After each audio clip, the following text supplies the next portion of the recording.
John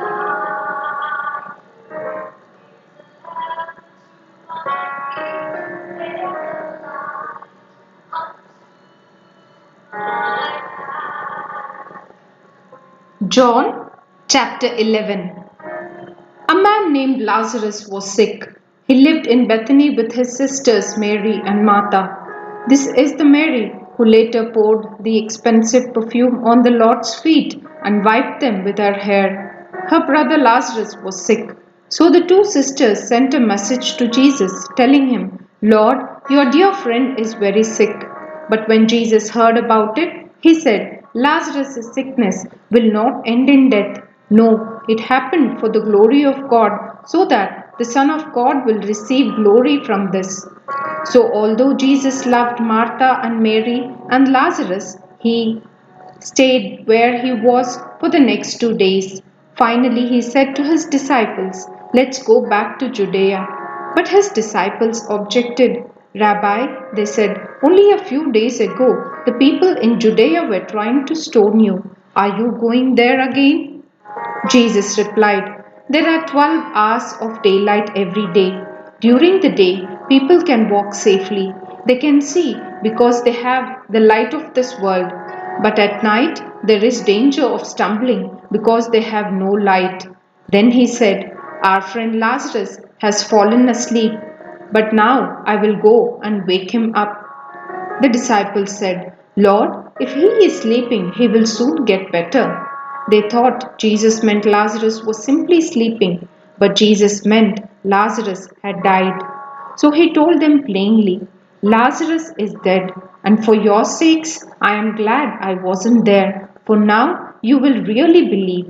Come, let's go see him." Thomas, nicknamed the twin, said to his fellow disciples, "Let's go too and die with Jesus." When Jesus arrived at Bethany, he was told that Lazarus had already been in his grave for 4 days. Bethany was only a few miles down the road from Jerusalem, and many of the people had come to console Martha and Mary in their loss. When Martha got word that Jesus was coming, she went to meet him, but Mary stayed in the house. Martha said to Jesus, "Lord, if only you had been here, my brother would not have died.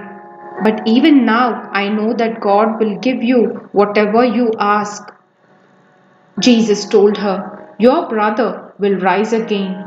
"Yes," Martha said, "he will rise when everyone else rises at the last day." As Jesus told her, "I am the resurrection and the life. Anyone who believes in me will live, even after dying. Everyone who lives in me and believes in me will never ever die. Do you believe this, Martha?" "Yes, Lord," she told him. "I have always believed you are the Messiah, the Son of God, the one who has come into the world from God." Then she returned to Mary.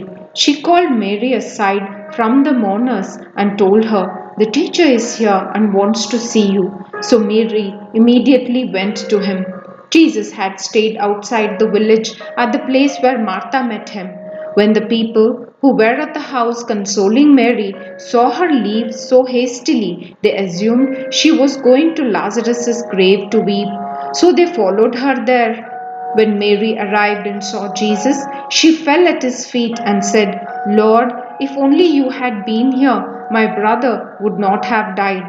When Jesus saw her weeping and saw the other people wailing with her, a deep anger welled up within him, and he was deeply troubled. "Where have you put him?" he asked them. They told him, "Lord, come and see." Then Jesus wept. The people who were standing nearby said, "See how much he loved him." But some said, "This man healed a blind man. Couldn't he have kept Lazarus from dying?" Jesus was still angry as he arrived at the tomb, a cave with a stone rolled across its entrance. "Roll the stone aside," Jesus told them. But Martha, the dead man's sister, protested, "Lord, he has been dead for 4 days. The smell will be terrible." Jesus responded, "Didn't I tell you that you would see God's glory if you believe?" So they rolled the stone aside. Then Jesus looked up to heaven and said, "Father, Thank you for hearing me. You always hear me, but I said it out loud for the sake of all these people standing here, so that they will believe you sent me. Then Jesus shouted, Lazarus, come out. And the dead man came out, his hands and feet bound in grave clothes, his face wrapped in headcloth. Jesus told them, Unwrap him and let him go. Many of the people who were with Mary believed in Jesus when they saw this happen. But some went to the Pharisees and told them what Jesus had done. Then the leading priests and Pharisees called the high council together. What are we going to do? They asked each other. This man certainly performs many miraculous signs. If we allow him to go on like this, soon everyone will believe in him. Then the Roman army will come and destroy both our temple and our nation. Caiaphas, who was high priest at that time, said, You don't know what you're talking about. You don't realize that it's better for you that one man should die for the people than for the whole nation to be destroyed. He did not say this on his own as high priest at that time. He was led to prophesy that Jesus would die for the entire nation. And not only for that nation, but to bring together and unite all the children of God scattered around the world. So from that time on, the Jewish leaders began to plot Jesus' death. As a result, Jesus stopped his public ministry among the people and left Jerusalem. He went to a place near the wilderness, to the village of Ephraim, and stayed there with his disciples. It was now almost time for the Jewish Passover celebration, and many people from all over the country arrived in Jerusalem several days early so they could go through the purification ceremony before Passover began.